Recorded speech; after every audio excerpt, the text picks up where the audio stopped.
Let us pray. In the name of the Father, Son, and Holy Spirit, one God, amen. Lord, make us pray thankfully. Our Father, who art in heaven, hallowed be thy name. Thy kingdom come, thy will be done on earth as it is in heaven. Give us this day our daily bread, and forgive us our trespasses, trespass against us, and lead us not to temptation, but deliver us from evil one. In Christ Jesus our Lord, for thine is the kingdom, the power, and glory forever and ever. Amen. Okay, my apologies to everyone that I was very abrasive to when I came in, because I have a one-track mind. So until I was set up, I was getting very antsy. So if I was mean or looking disinterested, my apologies. It will probably happen again in the 5 minutes before. Just being honest. Okay, this is part 2 of the spiritual guidance thing, which, like I said last week, I struggle with only because of how much I care about it. Because I don't know how to get it to where it needs to go. And I see different trends in different places that I've lived where spiritual guidance was a thing or not a thing. And you can tell by the conversations that happen one-on-one, whether it's a thing or not a thing. And then others don't know what to do when they're in it, if you will. And so then they're like trying to get something and they're not getting it, or they want some magical thing to happen. Like it can get kind of awkward. And I've been in other places where people are like, why do you want me to ask you anything? I'm like, I don't. I'm not trying to collect people. And it's not about me to begin with. So I'm passionate about it just because growing up, I had really, really, really good spiritual guidance available to me. And so I don't know how I would function if I didn't have that. And so until this day, it's fundamentally part of how I function, and it's fundamental to our Christianity that we're all disciples. And it's actually interesting because discipleship used to be a bigger thing than it is now, not just socially, culturally, but even like the ancient world. Like when the disciples asked Christ, where'd you live, in John 1, they were actually kind of awkwardly inviting themselves over to Christ's home. Is that they were trying to say, like, we want to be your disciples. And a disciple didn't mean asking a couple of questions. A disciple actually meant living with the person and emulating their whole way of life. And it wasn't just the Christians who did that. The Greeks did that. It was a known thing. And so it's to enter into whole school. In fact, early university was just discipleship. And so it's like you attach yourself to an expert, and the expert teaches you how to be the thing you're trying to be, because it's not going to be in a single conversation or a single idea. And so I think that's what people struggle with. And I'm anticipating, because it always happens in the questions near the end, is like, what if we can't find someone, and et cetera, et cetera. But we can get to all of that. So I wasn't sure how to do part 2 of the so-called practical. So what I decided to do is just to kind of use the booklet that I had written. Ambacrulis published it as a book. That's the book that some people have. I didn't originally write it as that. I actually just wrote it to people who were confessing with me, so that they would know what to do. And then what I had in my mind when I was writing it is that if these people are dealing with me, I know how to use that to get somewhere. So for those of you who have read it, you might not view it the same way. And for those of you who do also have feedback, I'm happy to hear it, because we didn't all grow up in the same way or places, so that in future editions we can kind of act or grow on it. But I'm going to try and focus on the how. And then some people, when I opened up to scenarios, some people submitted some scenarios. And actually the scenarios that are submitted show some of the points that I'm trying to make as we go through it. So I'm never attacking, because I have nothing to attack. But just here's ideas of things to get out of it. And if I sound stern at some points, is because when I was writing this, I was annoyed at one person, at least at one point. And so there's at least a sentence in there. He knows who he is. Okay, so spiritual guidance, let's dive in. It's more akin to doctor, personal trainer analogies. So I'm going to use those analogies a lot. And I'd say almost, actually, before I even get to that, actually, confession and guidance are not the same thing. I think I've just assumed everyone knows that. So a lot of people will put confession and guidance together. There's nothing wrong with that. In fact, I'd almost say it's recommended. Like, it's not a bad thing at all.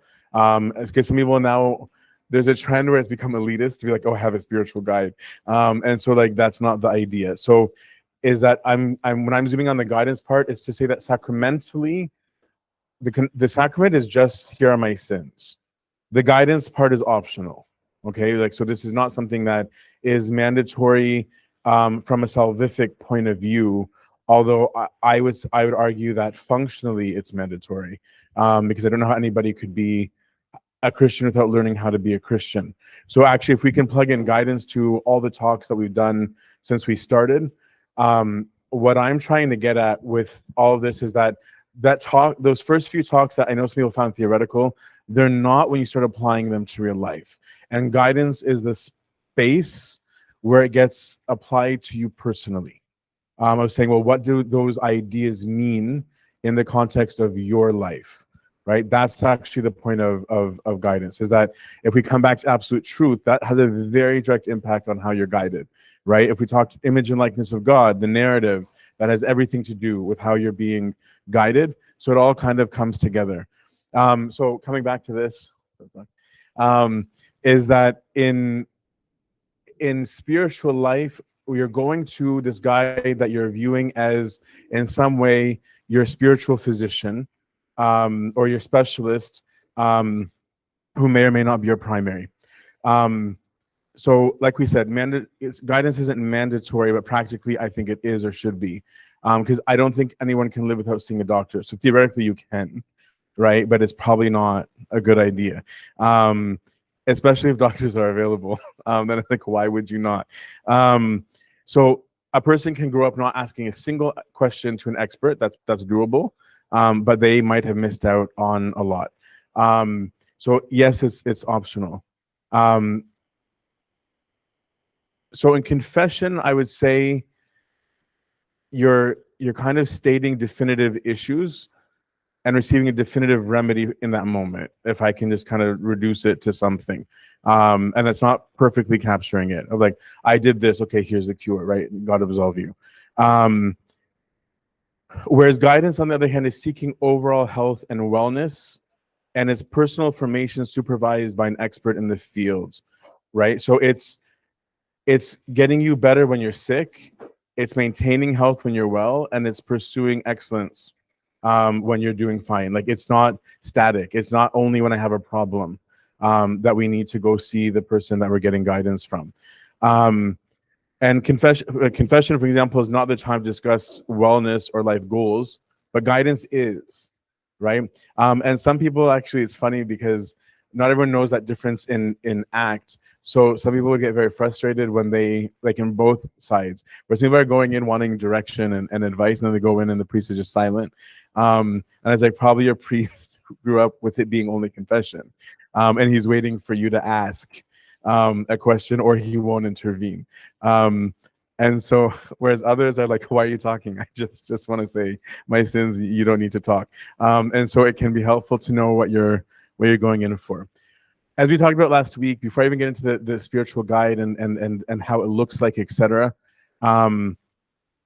I want to talk about the spirit of discipleship again. I know it was part of the Q&A at the end of the talk last week, but I honestly think the spirit of discipleship is far more important than the person having a guide, right? It's important to have a guide, but far more important is our disposition to wanting to learn, right? To wanting to understand and not viewing ourselves as people who know. Because a person who views him or herself as not knowing and needing to learn is a humble spirit, right? They're a cup ready to be filled. A person who comes in with the I already know, or like, yeah, I mean, everybody know. People will preface with a billion things, and I'm like, no, you don't, right? How would anybody know without being told or reading or having instruction, right? Hence the question last week of like, how many of you were able to know what you know without ever having read it, heard it, seeing it, having someone say something? You don't. None of us do, right? And it's mind-blowing to me that we're all like, oh, a doctor needs to be trained, but we don't think a Christian does. We don't think married couples do, right? You have to learn how to do things, right? And so when you have new obstacles, it's helpful to go to people who know what they're doing to get the advice. So imagine someone wants to lose weight, is the analogy I use a lot. What does he or she need to do? He needs to learn how weight works, right? So like, it's not just like, oh, I've decided I'm going to lose weight. You have to know stuff, right?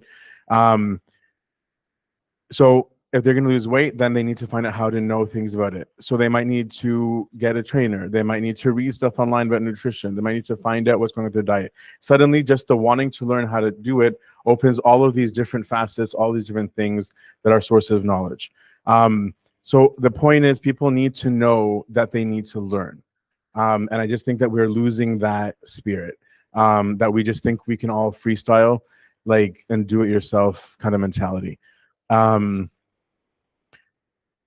Spirituality requires two things for learning, both training and knowledge, right? So for example, if one is praying and feeling like they're not achieving results, that requires questions to be asked, right? This is like where the guidance of discipleship comes, right?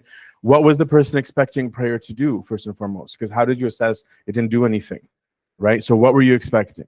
What is prayer? How does one pray?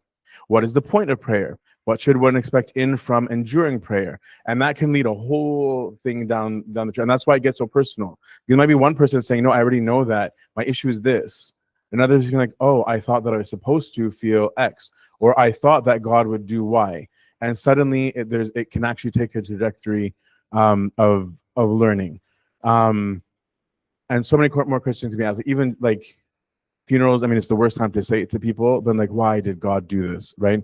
Not the time to be like, he didn't, like, or probably didn't, right? But that's already a frame of mind that's not rightly knowing God, right? And so my wrong expectation of God, or my wrong interpretation of God, or my wrong expectations about how God functions, right, which are all functions that could be of discipleship, right, are now affecting how I actually view God and my whole relationship with him. Right, I've met so many people who are like, I haven't gone to church in a decade. I'm so mad at him. He took my mom. Right, I'm like, did he? Did he take your mom? Right. Also, were you expecting that your mom would never die? Forgive me. Like, because all of us are going to. Right, but then it just becomes, what is my mindset? What am I thinking? Where does it come from? Because then that conundrum leads to deeper. Who is God? How does he interact with us? How do I have a relationship with him? Right? This is all functions of discipleship. What is the point of a relationship with him? Why should I even care about God? All these questions have answers that too many people think they already have. Yet, sadly, rarely does a Christian answer the most basic questions about God or spirituality, in my view, in a proper manner. So a spirit of discipleship, as we said, is to know that one needs to learn and will look for answers through everything and everyone. Okay, so we're going to be talking about the role of like the confessional or the spiritual guide role, but the spirit of discipleship is not just about with a person, right? That it's not limited to only that. But the person who is seeking discipleship, their ego doesn't blind them. They don't approach mentorship from a place of presumptuousness or antagonism, but instead with an eager and curious desire to find answers. And the person approaches guidance not with the stance of assertions of, I know this, but, right? But it's starting with the question, right? Is that dialogue. And a person who's discipleship will want to know how everything fits under God, if God really created. So the example that I use in the booklet just like is, okay, if somebody's trying to choose what college to go to, for example, I'm just choosing a random thing. Just because I've seen extreme views about disciples, and are saying, you're going to ask Abuna everything, right? And then the opposite of being like, yes, I absolutely will top everything, even before I brush my teeth, right? So if someone's like, okay, I want to know which college I'm going to go talk to, but one person can be like, why? I don't really need Abuna's blessings, right? I don't need his permission, right, to apply to school. And you're right, you don't. Right? You don't need anyone. God gave everybody freedom. So you don't need Abuna's permission to go to college or to choose your college. Right? The person in the spirit of discipleship would might view it differently, of saying, what are things that if I'm trying to walk in the image and likeness of God, what are things I should be aware of that I might not be? Right? In the same way that if someone's choosing a job, they might be like, what am I not thinking about before I accept this offer? And they might go to talk to people who have been through it. But it's just saying, what should I consider? What if I know that this is a party school and I know that I am somebody more inclined to have less inhibition? Is it a good idea for me, even though it's completely fine to go, right? What if I'm going to a school halfway across the nation because I hate my parents, right? But it's a really bad idea for me to go, right? So there's reasons to maybe ask questions, and then to find out, does my behavior conform to that? Are there solutions to that? How can I resolve those things? Right? It suddenly can go places, and it doesn't mean that you're going to be told, well, suck it up and live with the parents. It doesn't mean even that's going to happen, right? Because it's not even, and we'll get to it, the guide is not there to control you, right? But the person using that might say, okay, I just want to know if there's things I should consider, and if nothing else, I do want blessings and I do want prayers for me, right? Is that a person in discipleship like, yeah, I want to ask, right? I just want to know if there's anything I should think about. And again, someone with the spirit of discipleship is always praying to God to know what his will is in all things, and thus will be attentive to God in all things. And the person will learn not just from people, but from the Bible, from books, from mentors, from children, from animals, from nature, from everything in existence, including the universe, because God is in all of his creation, right, as designer. But the person with this mindset will receive clarity over time because the person is asking and not presuming to know or discern the answers. Nothing is more important in the relationship of guidance than the spirit of discipleship, even if you have the best guide in the world, right? It's that spirit is the most important. I have met people who are confessing to living saints, and they looked nothing spiritually like the people they were confessing to, because they did not have in their mind discipleship. They just wanted to be affiliated with somebody who's holy and famous. But there wasn't actually desire to learn. Can tell cool stories about that afterwards, because one of them was kind of scary. So more important than who your spiritual director is your humility in seeking the guidance. So I'll talk briefly about the role of the guide, but briefly because A, it's not my place, but B, I'm just saying for you to have in mind what they should be thinking about more than anything. But the personal trainer that one goes to, they have an obligation to be pursuing fitness themselves, right? So your spiritual father ought to be committed in his own life of mystery and God, right? Is that there should be, the person who's directing better be somebody who cares about their spirituality and isn't just passive about it and treating it like a career. They should be working very hard on the very same ideals in which that person is instructing you. They themselves should have a spirit of discipleship and be working out their own salvation in fear and trembling. Obviously, it's not our jobs to quiz our elders. I'm like, how spiritual are you? How committed are you? Right? But I'm just saying is like there's things that can be apparent, but that should be there. If it's not, there's a problem. But that's why I'm saying the spirit of discipleship will protect you even from that if it's present. And discipleship is not supposed to be bondage. Okay, so it's not supposed to be, and especially because I think most people when they think of discipleship are thinking of the desert, which is not a terrible thing. It's just that the relationship of the elder and the disciple in the desert is not the same as that relationship in the city. It's not the same. My spiritual father yelled at me once for even comparing the two before I became a monk. I was like, okay, noted. But the elder has a duty to try and understand the person in front of him, to train them towards God, not towards himself, right? We're not supposed to be creating mini-me's, right? We're not supposed to be pulling people under control. We're not supposed to use people to get an agenda, right? Like it's not supposed to be like, oh, if this guy confesses with me, I can control like this aspect of whatever, like that, then it's polluted, right? Then there's already going to be a trust issue. It's supposed to be, who is this person? What is their language? How do I take them to God? And how do I grow them with who they are? That's why anyone who's with me knows I regularly repeat, be yourself, don't sin. I was just saying, no, it's whoever you are is fine. You have a different personality than other people. The only thing that we need to fix is sin, right? But we don't need to cancel your personality, right? An introvert doesn't need to become an extrovert and vice versa, right? Is that everybody is called to be who they are and pursuing the image and likeness of God through that. And the image and likeness of God is the goal, right?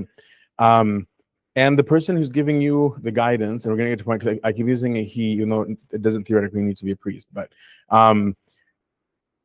it's important that a spiritual director, coach, whatever language you want to use, not to give exercises or instructions that the elder himself is not experienced in, or it's extremely dangerous, right? So it can't be like, oh, I've got an idea. you're going to do this and this and this and this and this, right? There needs to be some level of experience. I'm not saying every individual action has to have precisely been done, but you can't be like, you know what, let's make you fast till 6 every evening because of what like happened, and you've never done that, so you have no idea how the fast affects somebody.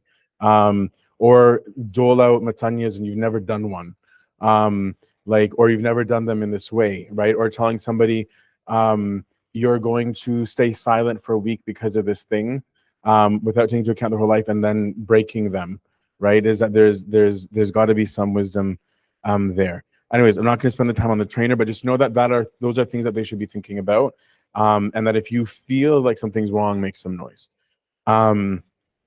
So your duties.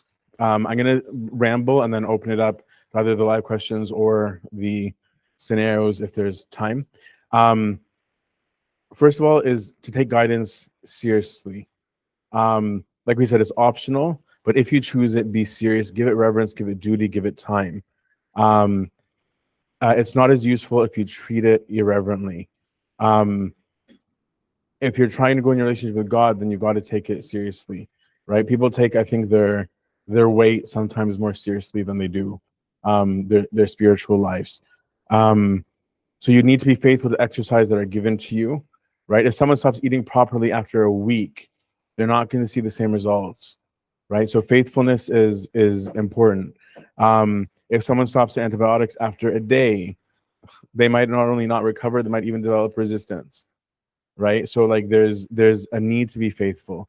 So if you pray regularly for a few days, right? Because almost everyone's like, yeah, I was good this week. I prayed once, like I used to do it every day, and like, but like this week was good. I did like 3 times.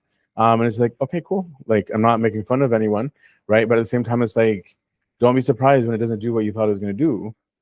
Right? And just being like, no, I tried that, right? That's like saying, okay, I went to the machine for abs and I did it for 10 minutes. Like I tried that.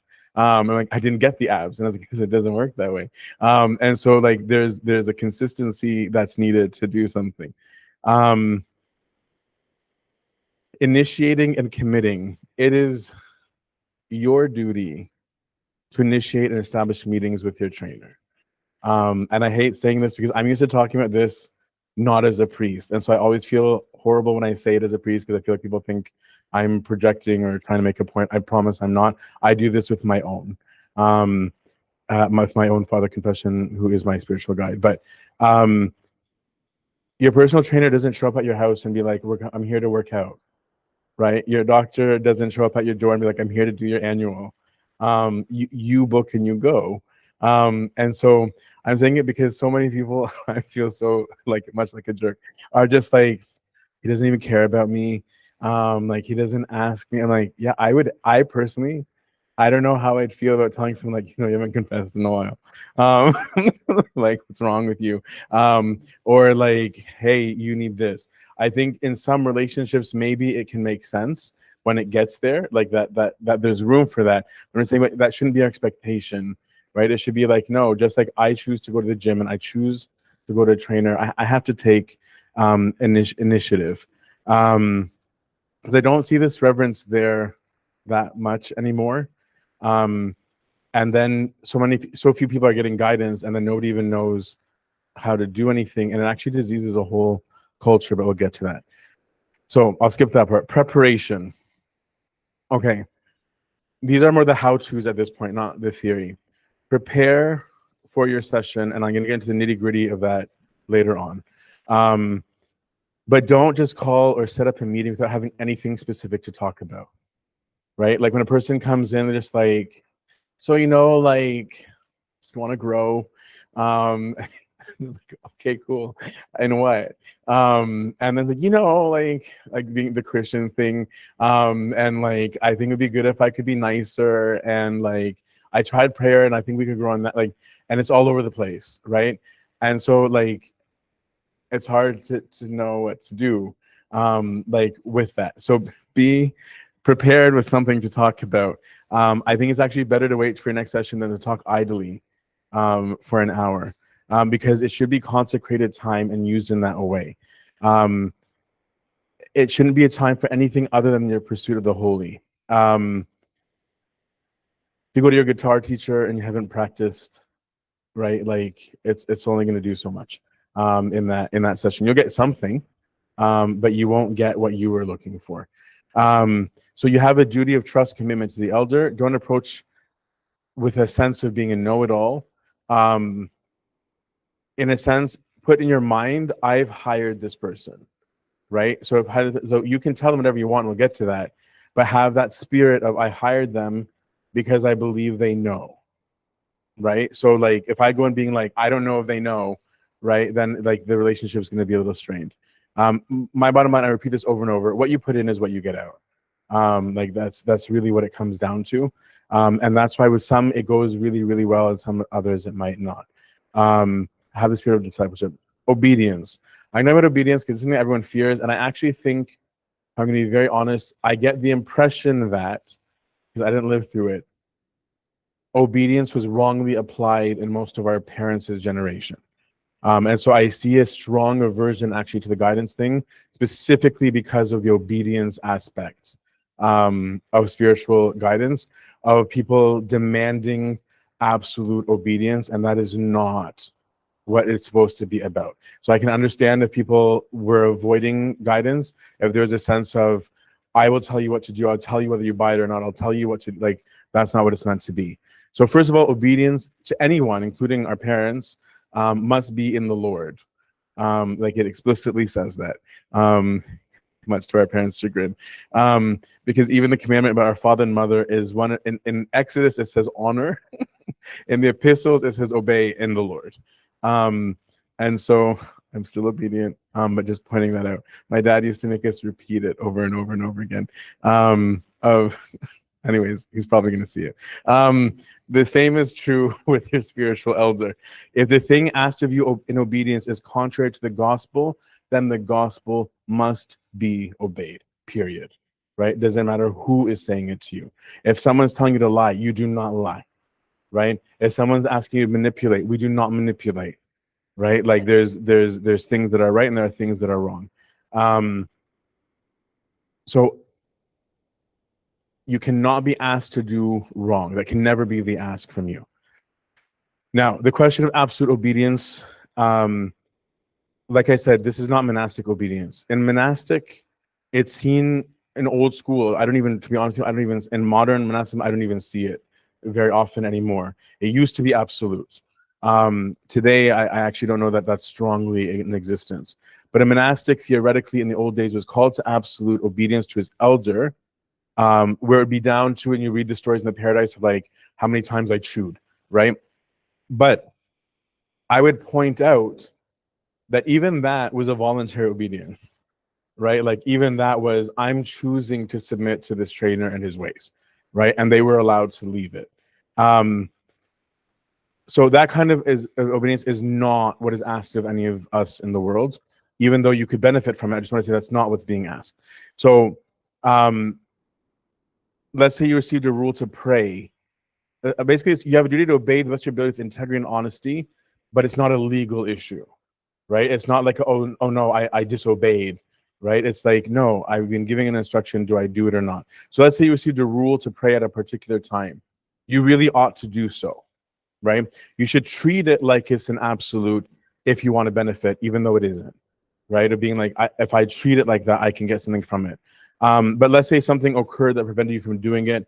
You shouldn't have fear, right? Like, oh no, I didn't do it. My elder will be angry, right? Like that shouldn't be what's going on.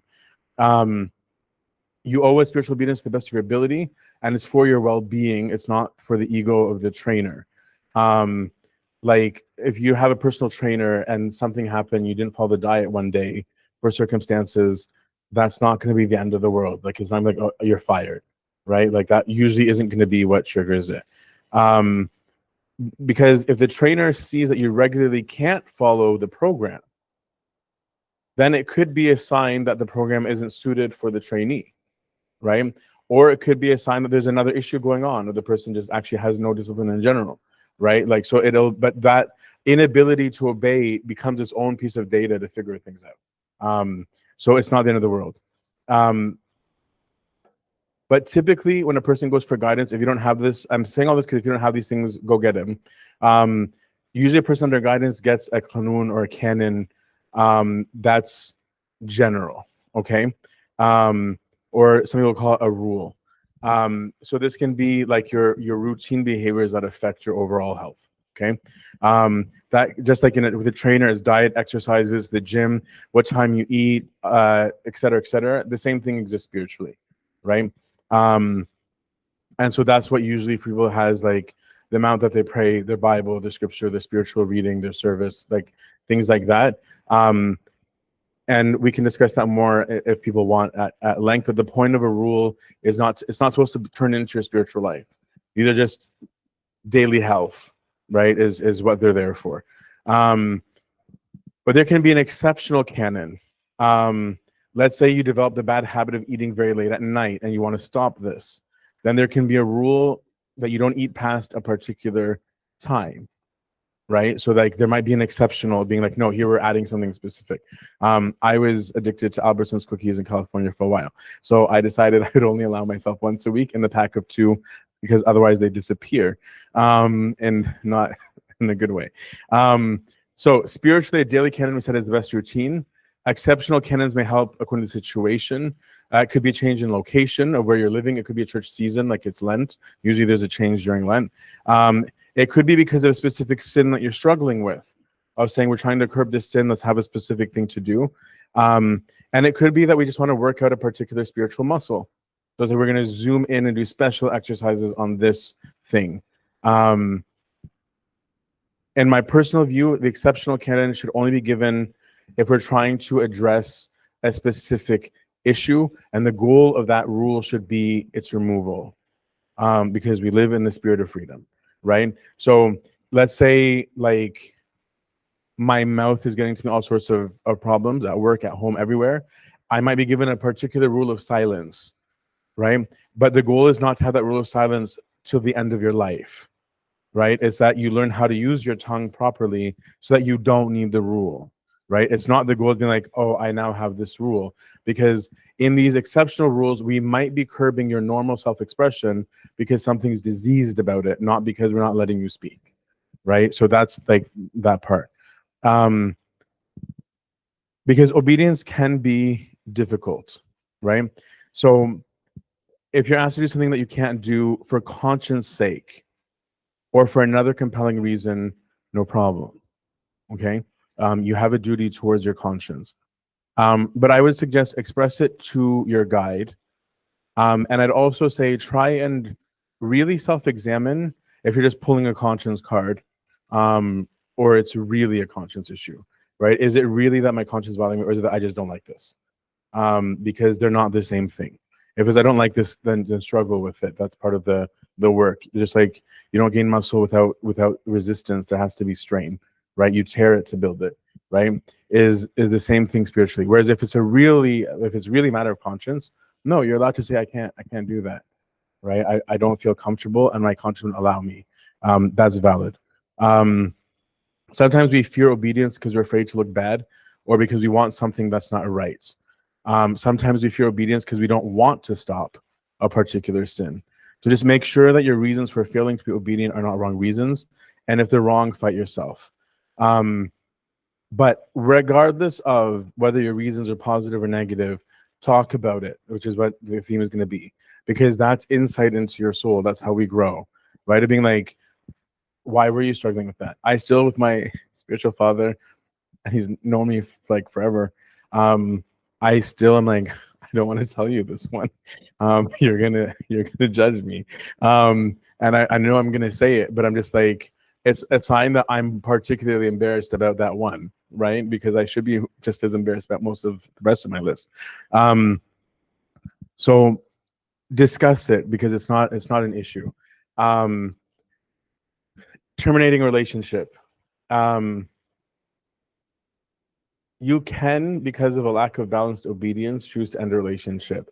This isn't the whole section on leaving. There's a whole other section on leaving. But if a trainee is perpetually disobedient, careless, reckless, or antagonistic of every exercise or canon given to him, a trainer has every right to say this relationship's not working. right? Because we sounded like, what do you mean you can't find me? Like, actually, they can. Because it's a voluntary relationship from both sides. Just like you can quit, so can they. Because if the person's always angry, obviously they're going to want to hopefully get to the root of it first, find out what's going on. Is it like, what is it? Is it fixable? Is it just a change in style, etc.? But that can happen. I'm going to skip the rest of that part for a second. I was going to go into more details, but I won't. Let's get into disagreements for obedience, and then we'll get into the session itself. Sometimes you might not have a conscientious objection to what you're being instructed or advised. Okay, you just disagree, right? For example, you might think that your guide is giving advice based only on his personal experience or something subjective and not objective. So, like, let's say you're having a conversation and I don't know, he's just like, I just think you're more suited towards engineering, and it's just a conversation, right? That's completely fine, right? This is not a spiritual obedience. This is not about whether it's true or not true, etc. You're not feeling it. That's fine, right? This is not an issue of sin. So that part is not an issue. Where it's not okay is the spiritual rule or something that has obedience to the gospel, right? You don't get to be like, nah, I like this. I mean, you can. It's wrong. Objectively, it has nothing to do with your guide. So don't pick and choose the exercises depending on your mood. In all cases, talk about it. If your conscience, and I'm just keep repeating that, if your conscience is killing you, you should have expressed that from the beginning. That's a good thing to talk about, right? Because that's what we're trying to form. If you realize it after giving more thought, you didn't think of it in the moment and you went home, you thought about it, great, go talk about it. Then the person gets to know you better. Maybe your conscience is right, maybe it's not. It's good learning either way, of learning where my conscience might deceive me and versus learning where my conscience is right? Because both of them are going to happen. Again, if it's a matter of disagreement, talk about it. Don't silently disagree. When you silently disagree, it festers, you get annoyed, you don't trust, right? And then the whole relationship sucks. But if you talk about it, the guide can get to know you better. What do they struggle with? What they don't? What is this aspect of this person that I didn't see, right? And it starts to come out so that it can be, by time, more and more personal, more and more about who you guys are.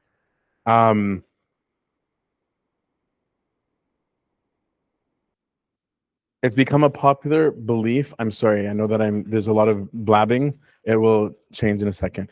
That whatever a spiritual guide says must be God's will for a person. I think we've addressed that, but no, right? A guide doesn't make decisions for the person, right? You might approach guidance with that prayer, and that's different. But it's different if the guide is proclaiming every word of his mouth to be God's will. Something is seriously wrong if that's being proclaimed, right? It's presumptuous. The only people who had the authority to say, "Thus says the Lord," is the prophet of God.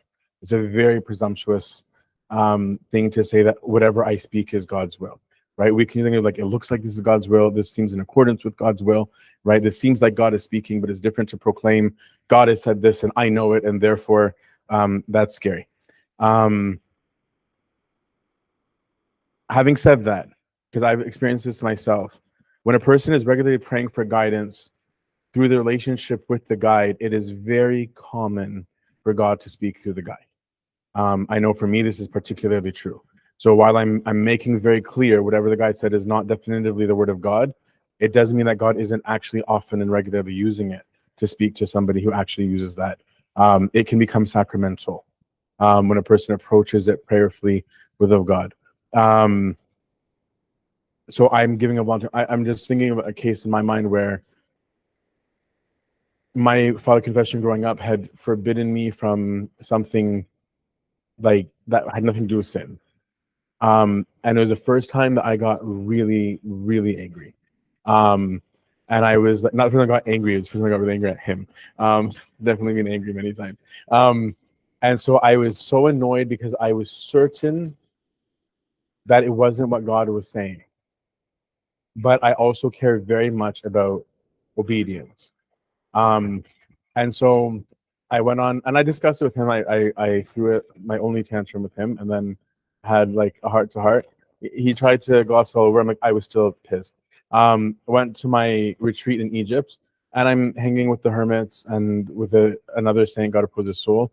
And God was very clearly, over and over, without going into details, many clear signs in every possible way, right? Saying like, you need to do X, which while the confessor was like, it is not actually, his words were, it's not God's will now or ever that insert activity, whatever. And I'm like, whoa. Like if he just said not God's will now, I'd have maybe been okay, right? But he's like, or ever. I'm like, so who says who, right? And so one of the anchorites, who's now my public confession, he actually asked me point blank because it was undeniable and unmistakable, and a million things are happening. He was just like, I actually just graduated practicing pharmacy. He said, if you come back here not having done this thing, since you know very well that God is saying, he's like, please don't ever talk to me again. And he goes, because it'll be very clear to me that you're not interested in God's will, you're interested in only pleasing Abuna. And he's like, Abuna loves you, he raised you, he's the reason why you are who you are, but God is clearly speaking, right? But because, again, spirit of discipleship, I really, really cared. I was not going to walk back and like, listen here, like I'm going into this God's will. I was like, Lord, you know how much I love him, how much you have always worked through him in my life. I don't know what to say to him. If it's really you who's been speaking, you know how to solve this, right? Because I don't want to lose the relationship with him. I do love him. And I also feel confident that it's you who's been speaking, right? I looked at the icon of the Theotokos. I'm like, please hook me up. One talk with Abuna. And the words that I couldn't even think of came out. I just like, Abuna, such and such and such happened. I just laid out the facts. I believe that it is God's will. I didn't even say it is, right? I'm like, I believe that this is what God is saying, but I would not like to go without your blessings, right? And Abuna's immediate reaction was just, and again, because I prayed before going in, I was saying, Lord, you've always spoken to me through this, right? Abuna didn't even bat an eye. He was just like, I agree, right? And he's like, I'll even fight your parents for you. Sorry, mom and dad. So it's a real door, right? But we've got to be very careful of how it's approached. Just because God can work from it doesn't mean that humans don't make mistakes in it, right? Both sides, right? So we've got to be very, very careful. So what guidance is not? Guidance is not a spiritual hangout session, okay? I just want to get into the things that it's not, because sometimes people would go in and just be like, oh, I love this book. It was so good. And when I read it, I felt so wonderful. And like, cool, that might not be a bad thing to say, but when the whole thing is just that. And then, like I was having fun in service, and those days where like just God is really touching you. I had one of those. And then like I did this, and it's just like, okay, where's the question? And so the person feels uncomfortable when there's not like a reaction of like, cool. And I'm not saying don't talk about those things, but know if you're going to talk about those things, why you're talking about those things, right? Because the very same content is useless in one setting, but not in another, right? So I'm not trying to say what you can and can't talk about, but know why you're talking. Because if it just turns into a hangout of being like, I love this, I love that, didn't like this, it's like, that's like going to the personal trainer and being like, I had some great healthy days. I loved it. And I went for walks. And have you ever read this book? It's great. It's about fitness too. You might like it for your career. And that's it. And we didn't do anything about your health, right? So it's not a hangout. So like if I were to walk up to someone and say, hey, I saw some guy shoplifting at the mall today, just period, right? Then I might ask, so what? Right? This so what is what you need to ask yourself, right? Before going in, because you might have a very good reason for saying that, right? So it's like, what is it why am I choosing to say this, right? And that will help you get to the heart of the guidance itself of saying, I guess what I'm wondering is, should I have done something? Maybe that's what it is, right? Maybe it's like, it made me realize that I'm a thief because I do, and then some spiritual thing that I want, like whatever it is. So it's not wrong to talk about what you liked and didn't like, because actually that's part of the guidance. But it's means like, just don't make it like a hangout where like I've had some people who go through this. I actually think I was guilty of doing this to my priest at some point in my life, to be honest. And then suddenly the last 5 minutes, it's like, oh yeah, so like how about, and then insert question. Guidance is also not a gossip session. Um, it's related to, but not the same as the point above. It's not to come in to say everything you think is wrong with God and man and the church and the institution, and why you hate Abuna X, and why you think Servant Y is manipulating, and why you think the Pope got it all wrong, right? And why Tansamia needs to learn English because the kids are so angry, and all of the different things that you see as wrong in the world. It's not why your parents are condemned to hell. You may need to talk about your parents or your priest or the Pope. Okay, like that's fine. Okay, but just know why you are, if you are, not to condemn, but to talk about how that relates to where you presently are and your identity as a son or daughter of God, right? Because then it has a telos, has a direction, right? It won't be random information. The example that I give is, okay, wrong way to approach something. Let's say there's a service issue. If someone comes being like, Mike, in typical Mike mood, was a total jerk and told me that I was not allowed to do that without asking him, I was so heated that I mentally flipped him off, because I know that he's only saying it because he's worried I'll become more popular with the youth than he is. But I want to get your advice on that, right? Is different from Mike, the steward of the service at my church, told me that I couldn't do what I had done without asking. To be honest, I judged him as being a jerk and assumed that the reason he said that to me is because I think he might be jealous of me or might like his control. I didn't handle what he said well and flipped him off mentally in the moment. Two very different things. Because one is saying, I made all these assumptions, I did judge. It's revealing how I think and process, right? Of being like, no, this is where my mind goes. So suddenly I'm actually, no, I'm exposing it for correction. And maybe you don't even need to say Mike's name, right? Like if Mike's name is not relevant, don't even say Mike's name, right? There's no need for it. If the position matters, like in this one it does, because he's your superior, right? Because that affects the advice, then choose what you're talking about. In the first example, you're reliving the sin, right? And you're almost wanting Abuna to jump in with you and be like, yeah, man, that guy, right? And then being like, he always does that, right? That's not what it's for, hopefully. It's also not storytelling or live journaling. I think I already kind of said that about the spiritual chilling. But I'm not trying to scare you from talking about things, because most people aren't talking enough. At least in this region is what I'm finding. In other places, I find the opposite issue. I'm just saying, know why you're talking, right? Don't just spew out verbal diarrhea, right? Instead of just like, what am I trying to get? What am I aiming for? And in general, more of a do, whatever, and I'm going to get into the more of what you do in a second. The things that affect your emotions strongly are the things where your strengths and weaknesses are. So those are going to be things you're going to want to talk about, right? So like they're going to come up. Just make them come up in the right way. Finally, it's not secular counseling. It's not psychotherapy. That's not what we're doing, even though there's probably overlap. But it's not a voyage of self-discovery and self-help. I'm not demeaning psychology. I believe in it. I'm clarifying that they're not to be confused for spiritual guidance. Although I do think there are some pretty lousy strengths out there too. But because if a person comes, just be like, oh, I just want to get that off my chest. Okay, maybe, but why? Like, again, just fit it into the why part.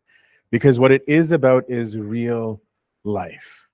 Okay, that's what you should be talking about. Real life is where you're being a Christian. Real life is where you are in the image and likeness of God. So that's, I'm like, I'm not trying to restrict what you say. You can talk about anything, but it needs to be, how do I learn how to be a Christian with where I am? Usually the things that people talk about are going to be the places where they spend the most time, right? A person who's really, really into career, their career is going to be our door into knowing more and more about them, of being like, I had jealousy in the workplace because this person was noticed and I'm trying to get a promotion. I was envious that the person got the promotion and I didn't. I actually cut corners here and I actually screwed people over of money, but they didn't notice. But I did it because I wanted to get this done, right? Here, I was afraid at the business meeting to say that I can't go because like I am fasting or because it's Holy Week. Right? You're going to have real life scenarios that come out of it based on where you are, right? My obsession when I was younger was service. So service was where a lot of me came out. right? That's where my own jealousies, my pride, my arrogance, my all whatever was going to come out, because that's where I spent my time, my energy, and my joy, right? So all of it's going to be there. So that's where you're going to find out your character, right? So focus on the places where you spend time of what that makes you feel, what you're going through, what you're thinking, right? How that affects you, right? For some people, it's their family life. Some people are really at home all the time, or there's a family member who's very ill and they have to care more, or there's a member of the family that has a particular way of dealing with people that just completely overrides their life. Like there's all sorts of these things, and that's where you're going to be wanting to get guidance of saying, how do I become more and more in the image and likeness of God with the situation in which I find myself, right? That's really what we're trying to get to, because if you do that, you'll get so much more out of it. And these are the ways that when people are saying, I wish that I had a guide who knew me, that's how they know you, right? Is because when we actually start talking to them and go through all these things, like my spiritual father, like he picks up on things with me quickly, right? One of the places that I served, things were not always peachy and rosy. And he had already picked up over time. It's just like, you come back in a different mood when you go out with the youth and do these things. So I'd have my verbal diarrhea would come out, right? And he'd just be like, hey, when I'm like, yeah, he's like, go out. Okay. And I knew what it meant. Another time in my life when I was in post-college, where he's like, you need to move somewhere where there are trees, because he knew how obsessed I was with nature and hiking and stuff. And when I couldn't get my fill of nature, I'd feel boxed, and I'm an introvert, and I'd feel like anxious, and I get mean, right? He's like, you you need to go somewhere. But he knew that because he knows me, because I would talk about it. Because when I'd be like going on for hours with him in his cave, or just being like, I lived in Thunder Bay and it was epic, and I fed deer from my backyard, and I was canoeing, and I was kayaking, and I saw the moose, and I cross country skied. And while I was skiing, I was just like praise God, snow and ice. It was the first time in my life I had any idea what that verse meant. And like he remembered that, and so he had in his mind, AP responds to nature. That's one of his languages, right? So when you talk about you, right, and you're passionate about those things, that's how you're going to be known. And then the direction that you receive is much more personal, right? Because it'll be like, no, this is where you tend to thrive, right? Or with the repetition of being like, have you noticed that you actually usually start having these fights with your mom actually only when you're stressed? Like, this might not actually be a mom issue, right? Maybe this is actually how you deal with this, right? But that could even be noticed when there is regularity.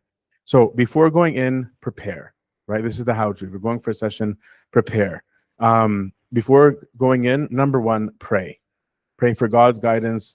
Ask him to speak to you through the mouth of the elder. Tell him that it's his word you want, not any humans, and to speak at all times in all places. Just like confession, reflect regularly.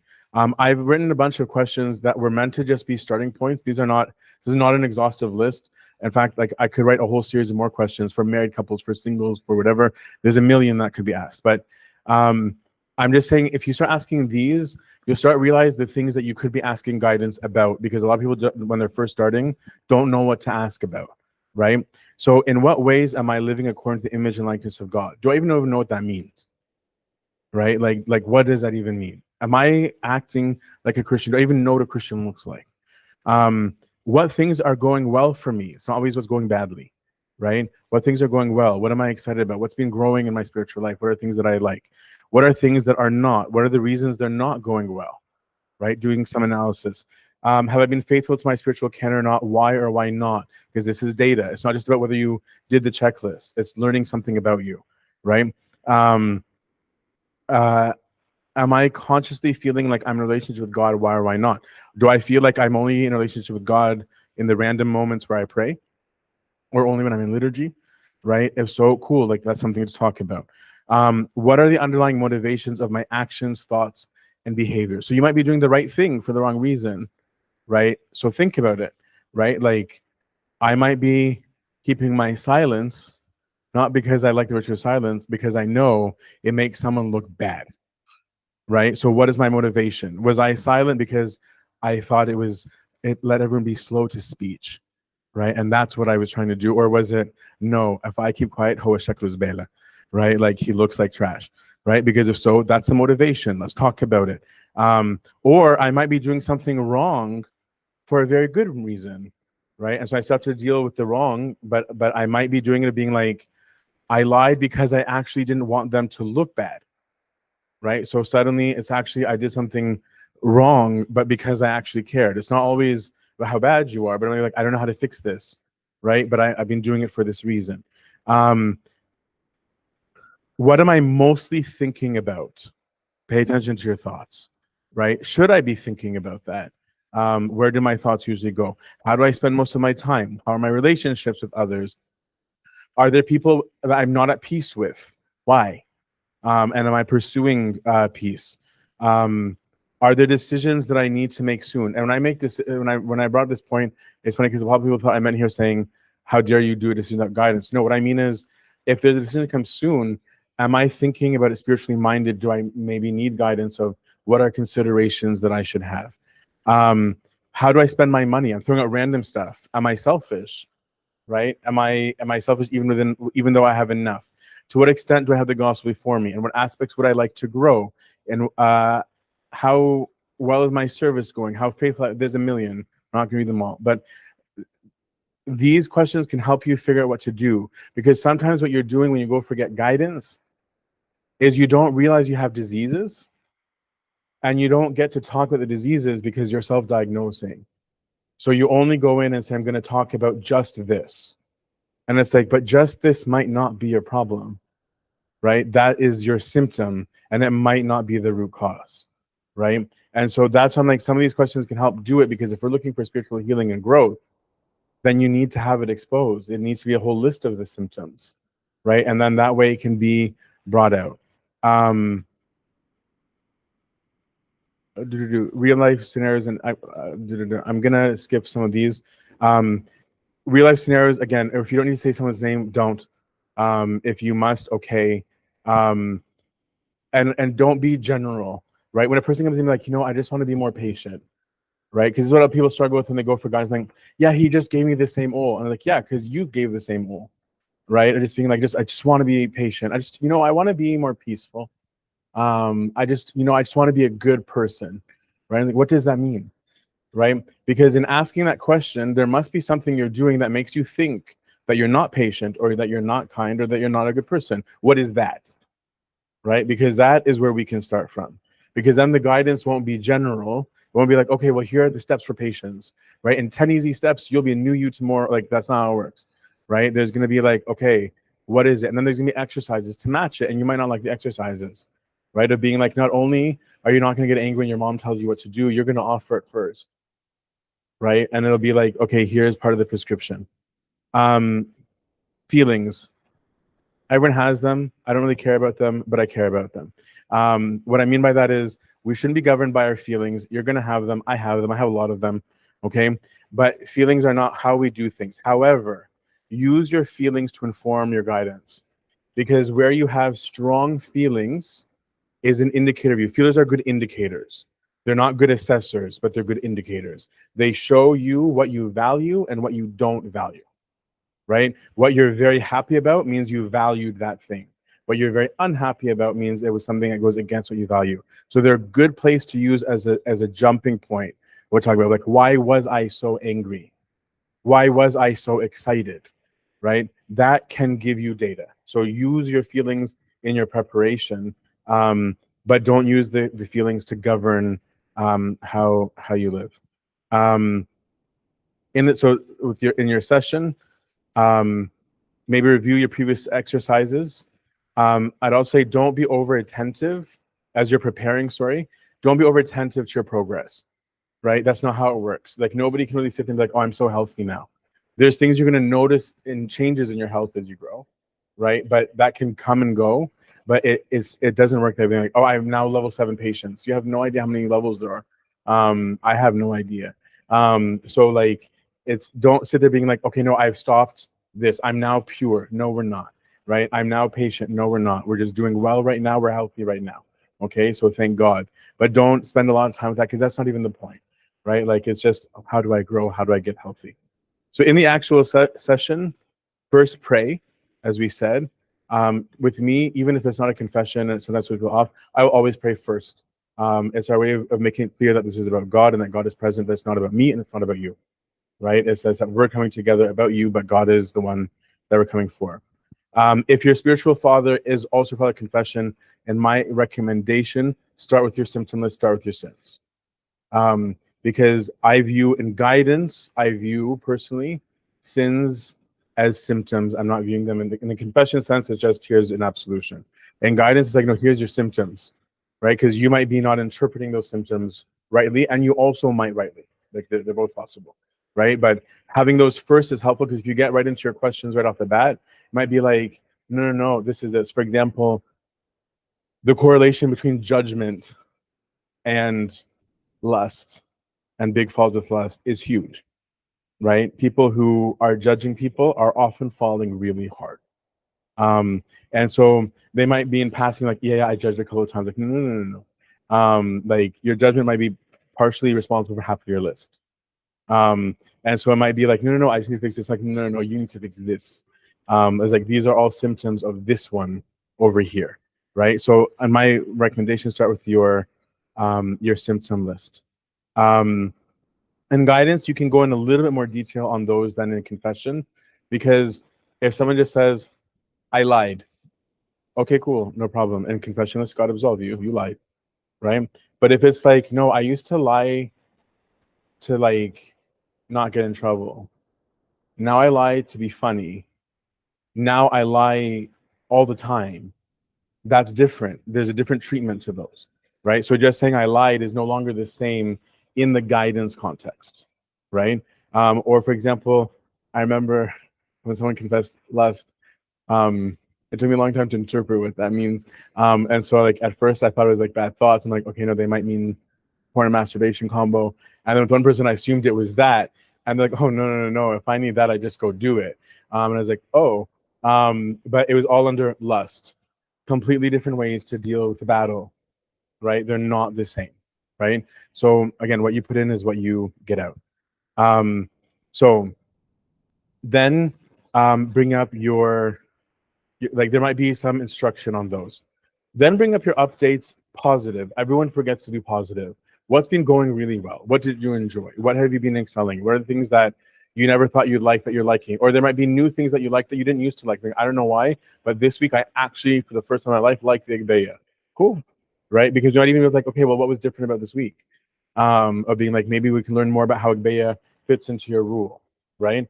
So, or being like, I was just so peaceful this week and it changed everything. Whatever it is, bring positives in. It's helpful, it's useful, it's data. Then your updates of the negative, the things that are not going so well, the fights, the parents, the spouse, the work, the service. This is where you're going to bring in those stories that we were talking about earlier, but you're going to bring them in with a point, right? Of saying, these are the things that are going on. These are what I'm struggling with. This is what I'd like guidance with. Then get advice. And it's not, there's nothing too petty to ask about, right? So I'm not saying that your elder should choose which car you should drive. But when someone's like, oh, does Abuna really care if I got a BMW or like or a Lexus? Yeah, no. Right? Like on a personal level, no, I actually don't care.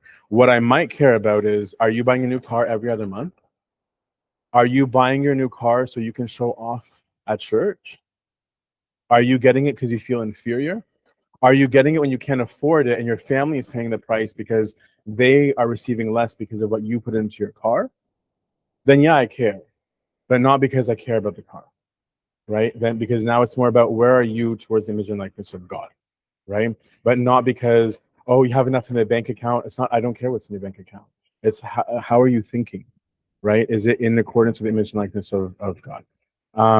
Get advice about your relationships.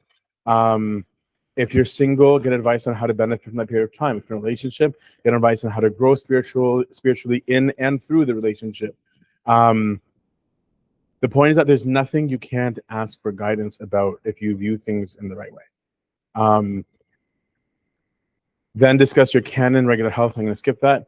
If there's some things that need to be changed, go for it. The most important part that I'm always emphasizing is be you, right? If you're not you, you will not be satisfied. Modified you will be cared for, but not you, okay? Just like with any relationship, if you're not being yourself, you're not in the relationship. Modified you is in the relationship, Okay. So when you get to express yourself, that's what matters, right? And you need to be able to do that comfortably. You're not going to get anywhere, and you're going to hate it, and you're not going to grow.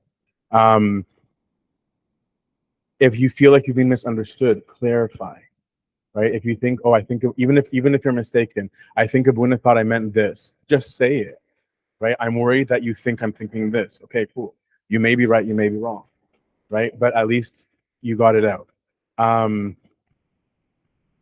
Last quick note, I won't talk about choosing a spiritual guide, and I'll open up the question.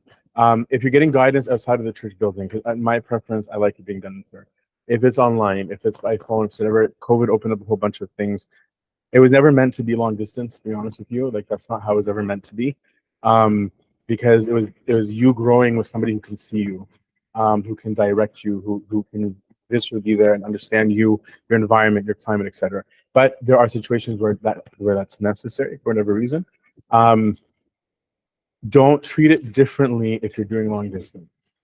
Like, I remember during COVID, like actually before COVID, there's a period I was doing my master's, and so like people from home were doing it long distance, where they'd be laughing hysterically on the line. I called them out on it, so I'm not putting them in trouble right now.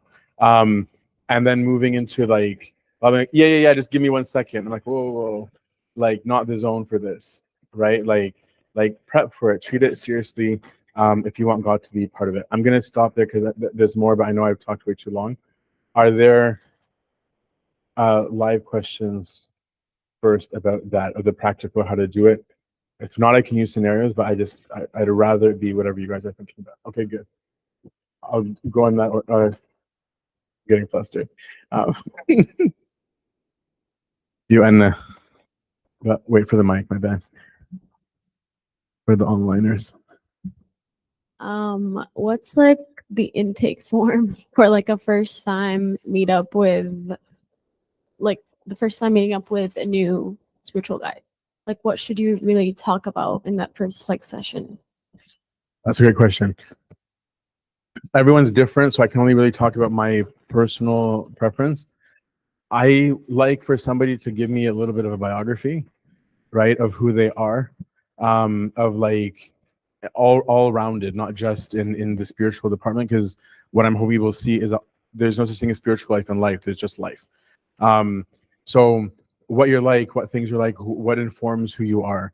I like them to be able to talk about what aspects of spirituality that they've always loved, what parts that they hate, what made them even want to start having conversations, just so that there's like a sense of you, who you are, what you're looking for, and then the rest is more natural, more guided, but nothing too complicated, because it needs to be comfortable, because it's not a session, if you will, like therapeutic. It is, but it isn't. You mentioned earlier that you're going to speak about scenarios. Why not to give advice when you haven't done it yourself or you haven't practiced that? And you said it's very dangerous to do that. Remember earlier on? What about that part? Sorry. You're going to give some scenarios, like a father of confession should not ever give advice where he has not done that practice or training. Right. Because it's very dangerous. And then you're going to say, I can give you some scenarios. Basically, I'm saying never experiment on someone. So the person might have enough experience in the field and knowledge of the person to know what they can handle. But I guess let's say I've never done intermittent fasting and I'm a physical trainer, right? And then I tell somebody, and I've never done it, and I don't even know enough about them, of being like, you should do intermittent fasting, and I want you to do 20 and 4, right? Of like 20 hours abstinence, 4 hours eating. You could do damage to them. Like, they might not handle that. It might be bad for their specific health. What if they're diabetic and you didn't even know, you didn't even ask? What if in their culture that not eating creates all sorts of personal dynamic issues because they refuse stuff? Again, I'm in the hypotheticals right now, but like spiritually, this is not exactly what I'm thinking of, but here's an example where somebody gave advice that was wrong. There's somebody who was interested in becoming a monk, and it's funny because everyone hates the monks giving relationship advice, but apparently everyone can do monk advice. But they were like, oh, you want to join the monastery? Then here's your rule. And it was a rule. You can only go out once a week for 2 hours. I'm like, what was that? Like in the monastery, they'll talk way more than that, especially as a novice, right? It's thinking that a monk must be an introvert when a monk isn't necessarily an introvert, right? And now they're cutting out. That's affecting their personal relationships. That's making them go into despair. It's making them doubt their calling wrongly. It's making them like try and find something with God that they weren't finding before in a way that's not even going to happen. So it's even creating a goal that's not even going to be fulfilled, right? Which might even cause them to have doubts like in God, right? And then because it almost broke the person, it made them completely doubt the whole context of guidance. So like that's like there's one, right? But like if it's in the realm of known health, that the person really experienced, that's different, right? So it doesn't need to be that I practice it the exact same way, right? So I don't have to practice the exact same rule of not gossiping in the way that I hand out, but I have to know enough about it to do it. And I would honestly say the same thing to servants. Servants handing out things that they don't know about or they haven't tried. It's you can really ruin people and make them doubt themselves, the goodness, the mercy of God, everything. As an individual, how do you trust the priest? How do you trust him? I mean, how do you get to that level where you actually can trust that person? And it's a person.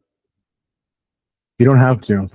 By that, so I didn't go into the how to choose because guidance different from confession. So confession is a rule. Let's bundle them for this one, just like for this. I don't want to bundle them for one reason only, because confession is sacramentally guarded, right? And so I don't necessarily have to have a qualification other than my priesthood to do confession, right?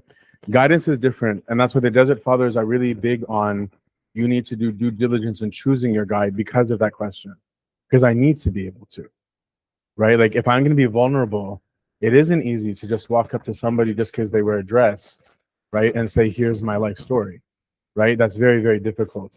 So having the faith that God can work through it, okay. Going slowly through it of saying, I'm not ready to unpack everything that's in relation. Like there's a whole section I didn't get into about like how to choose, and that it doesn't even necessarily legally have to be a priest. You cover when you feel there was a breach of trust during the confession. Yeah. Confront. Oh. If you can. No. Yeah. I mean, like if you can, that's the most. And that was the point you're making earlier. Some Mhm. people are not worth like, or in life, not everything is worth like, stopping and giving it the time or falling down for it or, or getting even on it or whatever you want to call it. We're not getting even. So, I mean, it's not about it. It's Yeah. just, it's It kind of depends. like- It depends on the relationship you've had, right? So, for example, like if the relationship was good, it's easier to say goodbye. If the relationship was not, it's different, right? So there isn't a canon. There isn't a canon that you must say when you're leaving. And I have a section there about when you're going to leave, right? It happened, right? It can be breach of trust. That's a common one. And it doesn't have to be because of when it spoke. It can be just, I just don't trust, right? And that happens. And that's why I carried even the book to say it doesn't have to be a priest, even if that's often recommended. If I absolutely cannot, okay, because there's no rule, it's okay. I cannot confront. I'm just saying where it's possible to confront is the best, because it can help both, even if you end up leaving, right? Is that if the person is introspective of being like, what have I done? If I'm taking seriously why someone's upset with me, which I should. Like if I'm trying to be a Christian, I should care why someone leaves me. But like, if it's too contentious and I absolutely cannot, no problem. It's not like your future guidance confession is no longer acceptable. What I would say is that whatever the reason for the discord is probably a point worthy of guidance. And unfortunately, and that's why I'm like, this wasn't in today's talk, not everyone's qualified to be a guide, and I'm not calling myself that. Actually, my spiritual father on purpose told me, he's like, never call yourself someone's spiritual guide. Like I don't. I'll use words like someone who confesses with me, someone who comes to talk with me, someone who asks for guidance, just out of humility of that thing that he told me, right? Is because it's something so sacred that a person should not presume. It's how the person views you, not how the person should view themselves. Unfortunately, because so many people are just doing it, right? Priest and non, right? A lot of servants do that too, or just being like, I will show you the way. It's made the whole thing lose credibility. Like it's given it a very bad look because it's basically having many inexperienced or possibly, I'm not judging anybody specifically, unqualified, looking like something but not being that thing. And that whoever's doing that, all of us need to repent, including myself if I'm doing it. Yeah, it's a tough one. But do your due diligence in the choosing as much as possible of being like, seeing them outside of that context of guidance. What are they like with people? What are they like when they give talks? What are they like when someone disagrees with them publicly? Like say, let's say there's a discussion and someone's like, I don't know if I agree with that. Are they like, Yani, right? And like immediately being like, but I'm a buna, right? Or I'm a servant, or I'm uncle so-and-so, like, versus do they match what I'm looking for? Are they interested in the things that I'm interested in even? Like, will they understand me? Because a lot of times people are not a good match and they're almost trying to force it to be a match when it's not a good match. And when do we level with the human nature of the priest?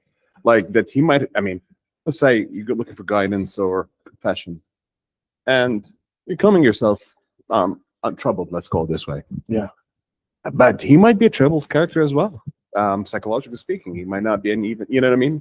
For example, I mean, not for example, yeah, for example. Could be, So. right? It could be. But that's why at the beginning of saying, what is my duty towards the person? Because if they're instructing me in the Lord, right? Mm-hmm. If what they're saying is against the gospel, we already have a problem. If what they're saying is against the gospel, and I approach prayerfully, I do believe that God can override whatever the other side of the priest. For example, Samuel, my priest always uses this example. The one who discerned the voice of God for Samuel, that it was God speaking, was Eli, who was not a good priest. And the first thing God told Samuel was, I'm going to kill him and his kids. But it was Eli who was like, that's God. And even actually when Samuel was like, God said this, he was like, yeah. Like he was even like, no, like you must have misunderstood. It was like, no, that was God. So it's giving room that God can work in spite of the individuals involved, but recognizing that I'm not obligated. That's like when using the whole free will thing. I'm not obligated to this person. I'm not demanding absolute obedience to this person, right? And I'm never supposed to be overridden as my person, right? I'm supposed to be taught how to be more and more like Christ, not more and more like him, right? So if those are happening, even if he's got his course, we all have our problems, right? Like then it's going to be safe. But if there's a constant desire to own you, like, or to override you, or to always tell you how to be like something else that's not the gospel, it's already not going well. Even if they're mentally perfectly sound, there's something not right. Well, you can never do that, really. You can consider anybody and talk to them, but you never know if they're mentally sound or not. Yes. Yeah. Thank you. Thanks. Andrew.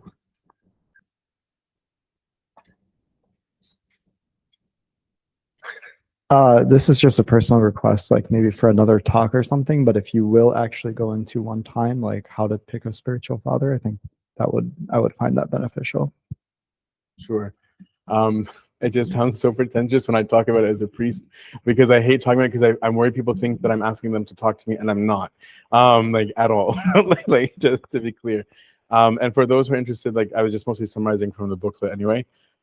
Like that's all. But I wouldn't mind if people want it. I'm just always worried that I'm over talking with these things. What I was gonna do, but for timing I won't, was to use scenarios to show you what it could look like when you bring it into a guidance setting. Like, because I think because a lot of people just, I feel like, don't know how to do it. But we won't do that. But what I would suggest is that if you don't have a guide, look for one. If I don't do a talk, I can maybe do a recording online as one of the videos to the website and go over that. But because it's Lent, try and make sure that if you don't go for a guidance thing, go for a confession thing before Lent is over to get what you can from it. But I'm going to stop there. For those of you who are online that are from the region, and even if you're not, if you want to stay, it's fine. George is going to go through it. Anybody who wants to stay, great. We're launching George and Andrew, we're launching the Discord. So we'll be talking last year in the survey about having Discord as a means of communication. I'm kind of excited about it because it's less weird of self-advertising, which is why I now have Andrew so that I don't have to self-advertise talks. But where there'll be channels so that if we're doing hangouts, if we're doing stuff, that we can communicate it. You can silence what you want, get announcements where you want. But we're going to pilot it to start with, actually with the Wednesday night crew as a starting point, and see, iron out the quirks, and then go from there to the other stuff. So I will hand that over, and I'll just say, I'll give the blessing for those who want to leave, so you don't feel awkward. I love God the Father, Son, and God, and Son, the communion gift, Holy Spirit, with you all. Those who wish to go in peace. The peace of the Lord be with you all.